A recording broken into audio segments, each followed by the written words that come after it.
जी, loose stools के थोड़े से ज़्यादा हैं पेशेंट।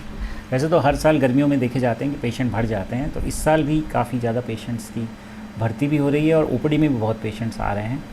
अब इसका कारण ये है कि भाई यहाँ पानी में थोड़ा-सा या तो प्रॉब्लम है, जो कीटाणु हैं वो पानी में रहते हैं, तो हम तो लोगों को कहते हैं कि फ़िल्टर लगाएँ, पानी को उबाल के पिएँ। तो लेकिन फिर भी जो है बाहर के लोग जैसे बाहर का कुछ खा लेते हैं, बाहर की पानी पी लेते हैं, तो उस चक्कर में पेट ख़राब हो रहे हैं लोगों के, और इसलिए यहाँ पे बहुत सारे पेशेंट्स डायरिया से आ रहे हैं। सर कुछ एडमिट पेशेंट भी काफ़ी हैं। जैसे पिछले महीने के डाटा में ही हमारे पास 60-70 पेशेंट हमारे पास एडमिट हुए हैं आईपीडी में, और लेकिन उनका सक्सेसफुल इलाज किया जा रहा है। और लेकिन जो है इंडोर पेशेंट्स बढ़ गए हैं काफ़ी ज़्यादा डायरिया के। सर क्या लक्षण इनमें यही है कि जैसे पेचिश लग जाता है, खून भी आ जाता है कई बार डायरिया में, और कई बार साथ में वॉमिटिंग भी शुरू हो जा रही है, पेट में दर्द। तो ये सब है। एक ही दिन में 15-15, 20-20 बार लूज स्टूल हो जा रहे हैं। तो डिहाइड्रेशन से पेशेंट ज़्यादा आ रहे हैं, जिसकी वजह से हमें उन्हें दाखिल करना पड़ रहा है। इसकी रोकथाम के लिए जो सबसे ज़रूरी है कि साफ़ सुथरा पानी पिएं, बाहर का खाना भी अवॉइड करें, घर का साफ़ सुथरा ही खाएँ। जो बाहर की चीज़ें हैं उनमें क्या कीटाणु है आपको पता नहीं है, तो बाहर के पानी में भी कुछ भी हो सकता है। कोल्ड ड्रिंक्स हुई, तो घर का फ़िल्टर वाला पानी पिएँ, उबाल के पिएँ। तो यही प्रिकॉशंस है, और पानी खूब पीते रहें। जैसे गर्मियाँ हैं तो नींबू पानी हुआ, ओआरएस हुआ, ये सब पीते रहें, क्योंकि डिहाइड्रेशन हो जाती है ज़रा सा भी लूज स्टूल हो जाए। हाँ जी, जंक फूड्स अवॉइड करने चाहिए। होता क्या है कि या तो बिल्कुल फ्रेश आपके सामने बने हों तो भी रिस्क है, लेकिन कई बार क्या होता है दुकानों में पुराने बर्गर पड़े हुए हैं, पुराने वो पड़े हैं, तो उसके अंदर कीटाणु उग जाते हैं, 1-2 दिन के पड़े होते हैं, तो वो यंगस्टर्स को देखते नहीं हैं और वो खा लेते हैं, तो उस चक्कर में ज़्यादा बीमारी फैल रही है।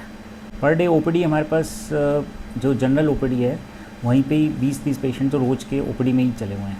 उसमें से 10-15 एडमिट हो जाते हैं, तो बाकी उनकी एक ही रिकवर हो जाते हैं, लेकिन जिनको जैसे ब्लीडिंग हो गई तो उनको फिर टाइम भी लग जाता है ठीक होने में। हाँ जी, लूज़ स्टूल्स के थोड़े से ज़्यादा हैं पेशेंट। वैसे तो हर साल गर्मियों में देखे जाते हैं कि पेशेंट बढ़ जाते हैं, तो इस साल भी काफ़ी ज़्यादा पेशेंट्स की भर्ती भी हो रही है और ओपीडी में भी बहुत पेशेंट्स आ रहे हैं। अब इसका कारण ये है कि भाई यहाँ पानी में थोड़ा-सा या तो प्रॉब्लम है, जो कीटाणु हैं वो पानी में रहते हैं, तो हम तो लोगों को कहते हैं कि फ़िल्टर लगाएँ, पानी को उबाल के पिएँ। तो लेकिन फिर भी जो है बाहर के लोग जैसे बाहर का कुछ खा लेते हैं, बाहर की पानी पी लेते हैं, तो उस चक्कर में पेट ख़राब हो रहे हैं लोगों के, और इसलिए यहाँ पे बहुत सारे पेशेंट्स डायरिया से आ रहे हैं। सर कुछ एडमिट पेशेंट भी काफ़ी हैं। जैसे पिछले महीने के डाटा में ही हमारे पास 60-70 पेशेंट हमारे पास एडमिट हुए हैं आईपीडी में, और लेकिन उनका सक्सेसफुल इलाज किया जा रहा है। और लेकिन जो है इंडोर पेशेंट्स बढ़ गए हैं काफ़ी ज़्यादा डायरिया के। सर क्या लक्षण इनमें यही है कि जैसे पेचिश लग जाता है, खून भी आ जाता है कई बार डायरिया में, और कई बार साथ में वॉमिटिंग भी शुरू हो जा रही है, पेट में दर्द। तो ये सब है।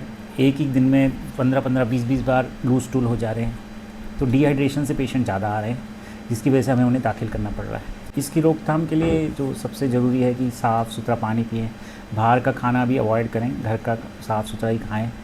जो बाहर की चीज़ें हैं उनमें क्या कीटाणु है आपको पता नहीं है, तो बाहर के पानी में भी कुछ भी हो सकता है। कोल्ड ड्रिंक्स हुई, तो घर का फ़िल्टर वाला पानी पिएँ, उबाल के पिएँ। तो यही प्रिकॉशंस है, और पानी खूब पीते रहें। जैसे गर्मियाँ हैं तो नींबू पानी हुआ, ओआरएस हुआ, ये सब पीते रहें, क्योंकि डिहाइड्रेशन हो जाती है ज़रा सा भी लूज स्टूल हो जाए। हाँ जी, जंक फूड्स अवॉइड करने चाहिए।